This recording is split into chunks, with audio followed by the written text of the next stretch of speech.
thank you. Always great to have you. Love to come here. The, you know, you're constantly, there's an element of your job that I think would be kind of difficult. I stay here pretty much in my luscious City View apartment day in and day out, but you, when you have to promote a movie, you have to get on a plane and pretty much travel constantly to tell people about the film. Is this something that bothers you? Well, no, it's part of the job these days. You know, they give you the money because they know I'll go around the country. It's like a campaign. You want people to see the movie. Right. I mean, it's different. When I started doing this with my early films, I used to hitchhike.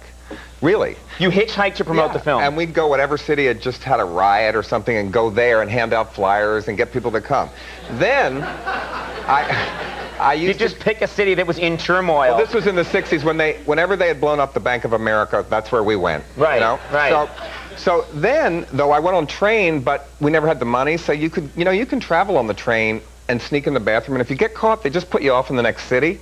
Right. So it just takes longer. I always you have to go from city to city, but you still get there, you know? Well, I always thought that they threw you off a train, but I guess that was like in the 1920s. They literally threw you out the window. That's if you're on top of the train, or if you're a hobo, I guess they used to call it. Right. So now I fly, everywhere, and I paid my dues, I feel terrible for saying this, but I didn't even fly first class till I was in my 40s, right? I flew coach with my whole life. Right. But now I'm in the Directors Guild, and the best thing about that union, you have to fly first class, right? So they fly you first class now? They have to. I feel like Norma Ray on the Directors Guild because of that. Do you gloat on the people in coach? Do you act like a real jerk about it? Like, this is a good cookie I'm having. No, I don't. But I do feel guilty for saying what I'm going to tell you, is that I hate airlines when I'm in first class that open up for the coach passengers to use the first class bathrooms. And I feel guilty, but I'm sitting in my overpriced seats and they're farting their way to Europe next to me. I have a big problem with that. Stand up, get away from me, because it's short, and they're sitting there for long periods, and I think, someone paid, I didn't pay for the seat. Wow. But you didn't even pay for the seat, and you're mad that someone's using the first class bathroom. Yes, I am. Well, I don't mind that, but if that's just one at a time, maybe, but when they line up, they are farting. All right, now wait, stop. Stop saying that. Well, that's close to me, horrible. too, They never mention that in the Fly the Friendly Skies ads, There's, all right, well, good luck with that. I hope that I hope people that might do that watch this. It'll stand one seat up or back. I got to tell you, that story was a real tearjerker. I mean, it really...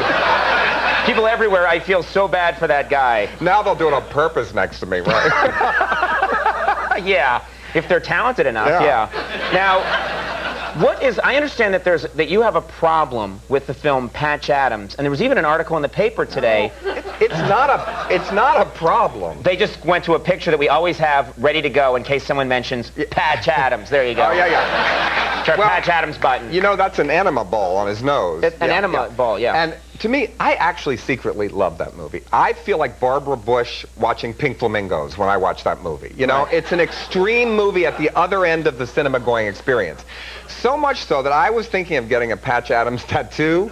Can you imagine how scary it would be if you went home with somebody and they took off their clothes and they had a Patch Adams tattoo? That would be worse than going home with Jeffrey Dahmer. Wait, so you don't like you're being coy. I respect it for being so extreme that I think I actually love Patch Adams now. You're not sure. At first you saw you didn't like it. Well, I was shocked by it. I'm shocked by Shocked by what? Well, if you had cancer and were lying in a hospital and somebody came in with an enema ball in their nose and started cracking jokes, wouldn't you be upset? I would run, So I think But if it was Robin Williams, I'd be like, cool, Robin Williams. Well, I love Robin Williams. Yeah, I like Robin Williams in Shakes the Clown. Did you ever see that movie? Yes, I did. It's a good one.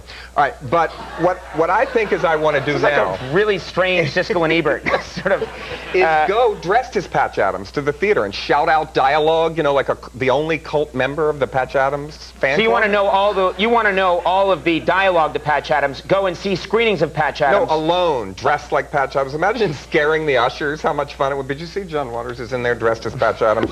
And when the film would come out, like yelling out the dialogue and stuff, it would be a new experience. You'd be arrested very quickly. I know, you would be.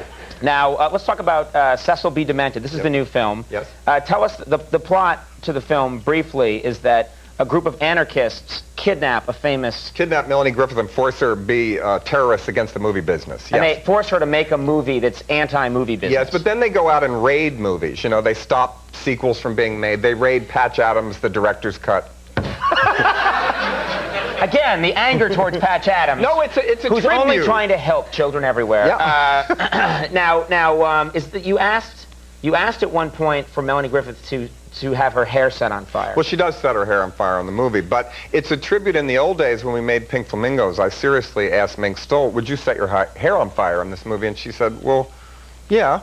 And luckily later she told me no, because she said, well, how are we going to put it out? And I said, well, just throw a bucket of water on it, you know. This is back at the time when you were getting around by train. I know, and I thought, well, what was I thinking about? You know, I guess I was on marijuana when I asked her, and she was on marijuana when she said yes, basically. What do you mean you guessed you were on marijuana? Well, it might have been hash. You weren't. It might have been hash. So, you never know.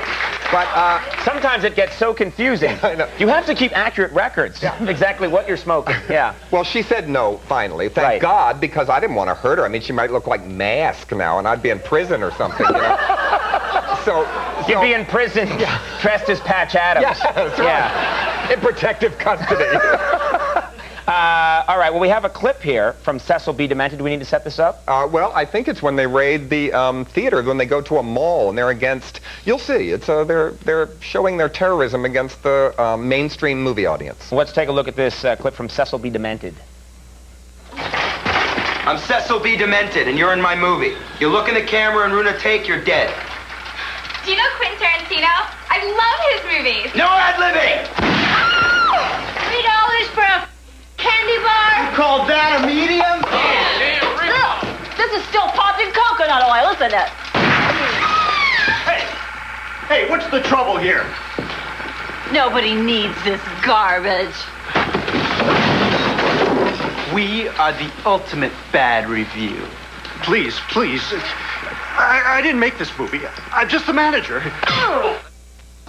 You have a lot of anger towards the movie business. No. Yes, you do. No, I don't. Anger towards the mainstream movie business. I think it's a joke about what do you have to be edgy anymore? Do you have to die? Is that the only thing left? There's no edge credentials? No, everybody wants edge now, so it's so ridiculous. The only thing it's gotten to the point where, you know, to get edge, you need a masturbating bear. Well, yes, well, I've had an animal act of my own in the old days, you know. Okay, Cecil B. Demented is... Oh, we're out of time. Goodness heavens. Cecil B. Demented is in theaters now. John Waters, thanks for being here. Thank you very much. Take care. De La Soul and Redman coming up. We'll be right back. Thanks for doing it.